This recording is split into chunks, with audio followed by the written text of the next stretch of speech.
সিদ্ধান্ত আমি মানি না। আমরা মানি না, রাষ্ট্রভাষা বাংলা চাই। কি হয়েছে? ওরা আমাদের প্রাণের ভাষাকে কেড়ে নিতে চায়। ওরা বলছে যে উর্দুই হবে এদেশের রাষ্ট্রভাষা।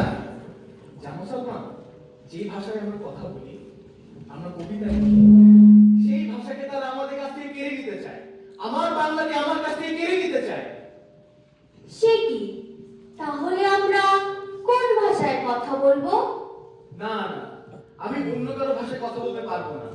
আমি আমার নিজের ভাষা বাংলা ভাষায় কথা বলবো। বাংলাকে তাদের হাত থেকে আমরা ছিনিয়ে আনবো। রাষ্ট্রভাষা বাংলা করে কি হবে? আমার প্রমোশন হবে, আমার বেতন বাড়বে। বাবা, অন্যায়ের বিরুদ্ধে তো আমাকে রুখে দাঁড়াতে হবে। আমার মুখে মুখে কথা তুই জানিস? কত বড় বড় আসামিরা আমার এক কথায় সোজা হয়ে যায়, তুই আমার মুখের উপর কথা বলছিস। বাবা, আমি কোনো আসামি নই যে আমি ভয় পাবো তোমাকে দেখে। আর অন্যায়ের বিরুদ্ধে আমরা না রুখে দাঁড়ালে কে রুখে দাঁড়াবে? দেখ আলিফ, সাবধান হয়ে যা। আমি এসব বাংলা উর্দু কিছু বুঝি না। তুই যদি আন্দোলন না থামাস, আমার যে প্রমোশনটা বন্ধ হয়েছিল, এখন তো চাকরিটাও থাকবে না। এই বুড়ো বয়সে পরিবার নিয়ে রাস্তায় গিয়ে দাঁড়াতে হবে। দেখ, পরিবার বড় হয়েছে, খরচা বেড়েছে। এই বুড়ো বাবার দিকে তাকিয়ে একবার তুই শান্ত হ বাবা। বা সালমা, তুমি একটু আলিফকে বোঝাও। খালুজান আপনার চিন্তায় খাওয়া দাওয়া বন্ধ করে দিয়েছেন। কি হবে এত আন্দোলন করে?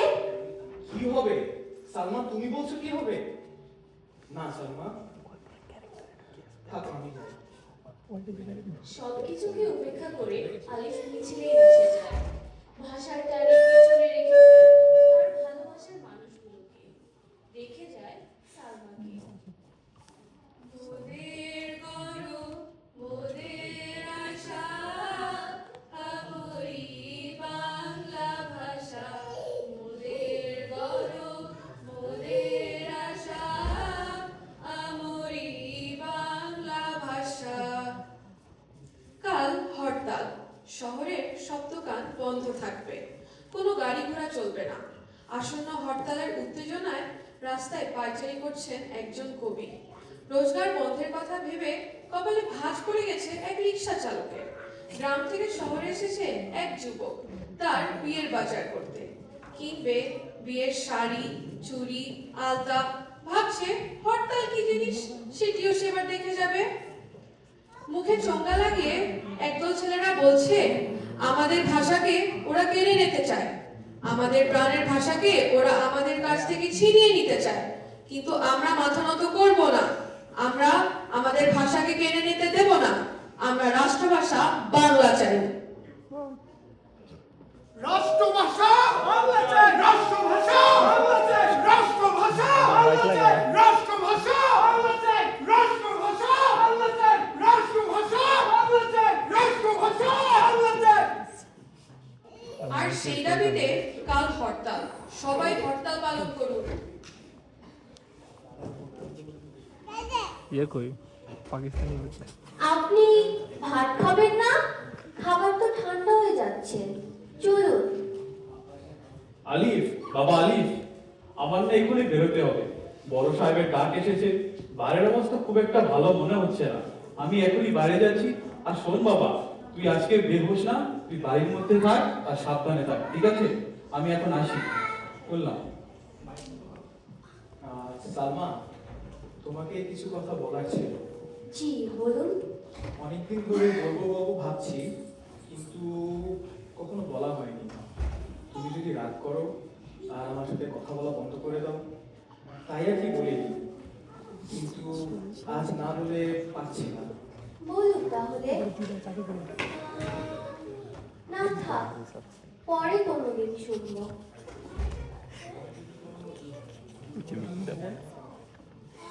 আমি যদি আর না ফিরে আসি? ছি, এসব কি ধরনের কথা? এরকম অমঙ্গলে কথা বলতেন। আপনি চলুন, ভাত খাবেন। খাবার তো ঠান্ডা হয়ে যাচ্ছে। তুমি তাহলে আজকে কথাটা শুনবে না?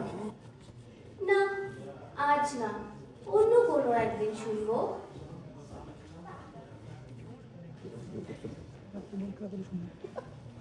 21শে ফেব্রুয়ারি ভোর।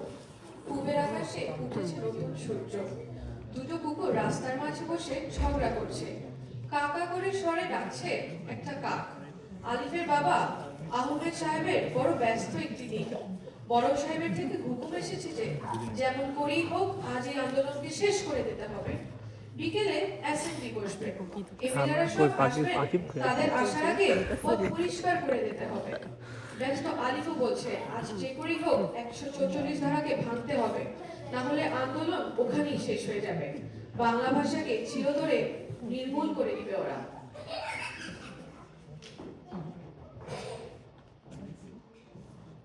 আজ আপনার বাহিরে না গেলে হয় না?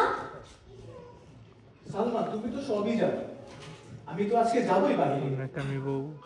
কিন্তু আজ শুনলাম 144 ধারা জারি করা হয়েছে। খালুজান বলছিলেন আজ বাহিরে অনেক গন্ডগোলও হতে পারে, এমনকি পুলিশ মোতায়েন হতে পারে। খালুজান বলে গিয়েছেন আপনি যাতে আজকে বাহিরে না যান, আর আমিও যাচ্ছি না। না সালমা, আমার আজকে যেতে হবে না। আমি আসি।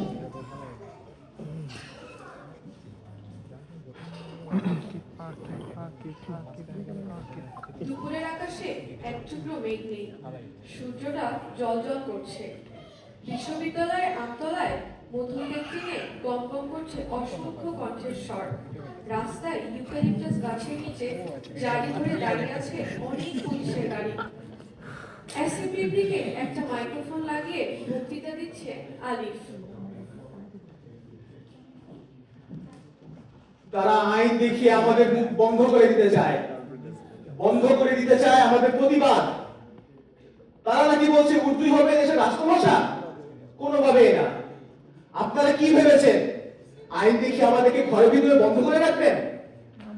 আমরা কি কোনো গরু ছাগল যখন ইচ্ছে হলো ঘরে বন্ধ করে রাখলেন? কখনোই না। আরে ভাই, কুকুর বিড়াল তাদেরও নিজস্ব একটি ভাষা আছে, তারা সকলে নিজের ভাষায় কথা বলে। কই তাদেরকে একটু মুখ বন্ধ করে দেখান দেখি, পারবেন কখনো? কখনোই পারবেন না। বাংলাকে রাষ্ট্রভাষা করেই আমরা রাজপথ ছাড়বো। চলো আমার সাথে।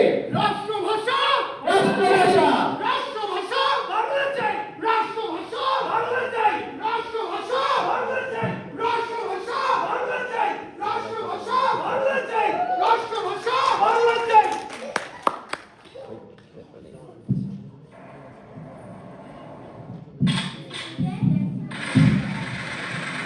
ঠিক তো आनंदर भाई ने आ रहा है क्या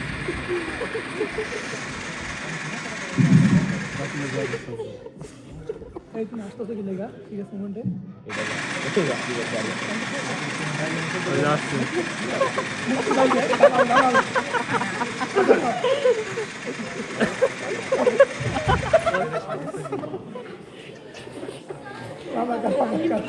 রাজাকার এতক্ষণ আওয়াজ আসছিল, এখন তাও বন্ধ হয়ে গেছে।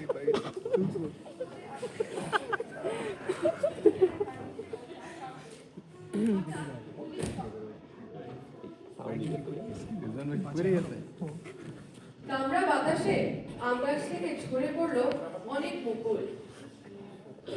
ঈশান কোন থেকে ভেসে এলো এক টুকরো কালো মেঘ। মেঘের আড়ালে মুখ লুকালো সূর্য।